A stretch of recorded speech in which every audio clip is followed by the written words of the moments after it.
നമ്മുടെ big boss Malayalam 7 ലൈവിൽ ഇപ്പം അനിമോളും അതേപോലെ ആദിലയും നൂറയും കൂടെ പുറത്തെ ഊഞ്ഞാലിരുന്ന് സംസാരിക്കുകയാണ്. ആദില പറയാണ് ഇതേപോലെ അക്ബറും ആര്യനും കൂടെ പറഞ്ഞ കാര്യം, അതായത് നീ ഞരമ്പ് രോഗി എന്ന് വിളിച്ച കാര്യത്തെക്കുറിച്ചൊക്കെയാണ് സംസാരിച്ചുകൊണ്ടിരുന്നത്. അപ്പോൾ അനുമോൾ പറഞ്ഞു, ഞാൻ ഓൾറെഡി ഇത് എന്നെ തട്ടിയപ്പോൾ ഞാൻ അങ്ങനെ പറഞ്ഞു, അത് അവൻ്റെ വായിൽ നിന്ന് അറിയാതെ വീണതാണ്, ഞാൻ അതിനൊക്കെ സോറി ചോദിച്ചതാണ്, അവരുടെ അടുത്ത് ഫ്രണ്ട്സും ആകാമെന്ന് പറഞ്ഞതാണ്, പിന്നെ എന്നെ മൂക്കിനൊക്കെ ഇട്ടിടിച്ചപ്പോൾ എനിക്ക് അതിൻ്റെ വിഷമം വന്നു, ആ വിഷമത്തിൻ്റെ പുറത്തെല്ലാം കൂടെ ഞാൻ ചേർത്തിട്ട് പറഞ്ഞതാണെന്നുള്ള രീതിയിൽ അനുമോൾ പറയുന്നുണ്ട്. അപ്പോൾ നമ്മുടെ നൂറ് ചോദിക്കുന്നുണ്ട്, ഇത് ഓൾറെഡി കഴിഞ്ഞ വിഷയമല്ലേ, ഇത് കഴിഞ്ഞു പോയതല്ലേ, പിന്നെ എന്തിനാണ് അക്ബർ ഇപ്പം ഒന്നുകൂടി ഇത് കുത്തിപ്പൊക്കുന്നത് എന്നുള്ള രീതിയിൽ. പക്ഷേ നൂറമോൾക്ക് അറിയത്തില്ല ഇത് കുത്തിപ്പൊക്കിയത് അക്ബറും ആര്യനും അല്ല, ഇത് ആദിലാണ് അവരുടെ അടുത്ത് ചെന്ന് കുത്തിപ്പൊക്കിയതും, ഇത് ഡിസ്കഷൻ വെക്കണമെന്നും അനുമോളെക്കുറിച്ച് ഇത് സംസാരിക്കണം എന്നൊക്കെ പറഞ്ഞ് വെപ്പിക്കുന്നത് ആദിലയാണ്.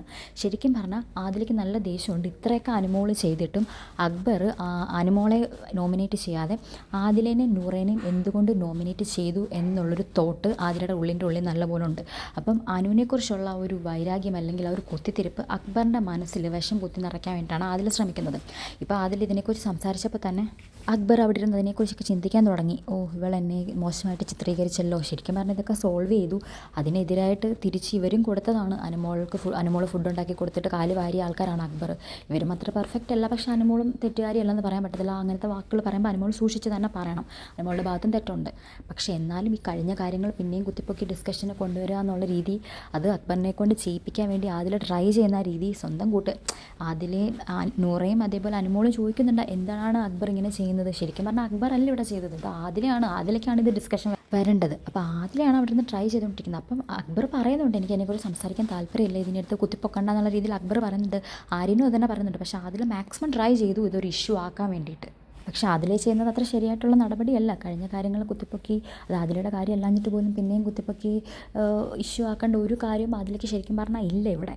അതേപോലെ തന്നെ നൂറ ചോദിക്കുന്നുണ്ട്, ശരിക്കും അക്ബറിന് എന്തെങ്കിലും പ്രശ്നം ഉണ്ടായിരുന്നെങ്കിൽ അതൊക്കെ പറഞ്ഞിട്ട് അനുമോളെ വേണ്ടിയിരുന്നില്ലേ നോമിനേറ്റ് ചെയ്യാൻ, പക്ഷേ ചെയ്തില്ലല്ലോ, നമ്മളെയല്ലേ ചെയ്തത്. അപ്പോൾ ശരിക്കും അക്ബറിന് അങ്ങനത്തെ പ്രശ്നങ്ങളൊന്നും കാണത്തില്ലായിരിക്കും എന്ന് നൂറ പറയുന്നുണ്ട്. അതുതന്നെയാണ് അതിലയുടെ പ്രശ്നം.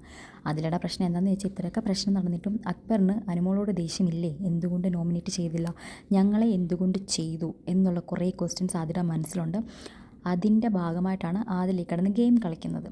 പിന്നെ അനുമോളിൽ പറയുന്ന കാര്യങ്ങൾക്കൊത്തൊന്നും എനിക്ക് വലിയ ഇൻവോൾവ്മെൻ്റ് ഇല്ല എന്നുള്ള രീതിയിൽ മറ്റുള്ളവരുടെ മുൻപിൽ സ്ഥാപിക്കാൻ കൂടിയുള്ള ശ്രമമാണ് ആദില.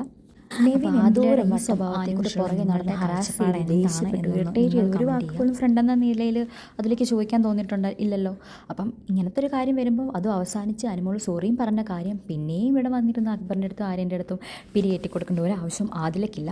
അപ്പം ആദിലയുടെ ഇങ്ങനത്തുള്ള കാര്യങ്ങളെക്കുറിച്ചൊക്കെ നിങ്ങൾക്ക് തോന്നുന്നത് എന്താണെന്ന് കമൻറ്റ് ചെയ്യുക. അതേപോലെ കൂടുതൽ അപ്ഡേഷന് വേണ്ടിയിട്ട് ചാനൽ സബ്സ്ക്രൈബ് ചെയ്യുക, ലൈക്ക് ചെയ്യുക, ഷെയർ ചെയ്യുക.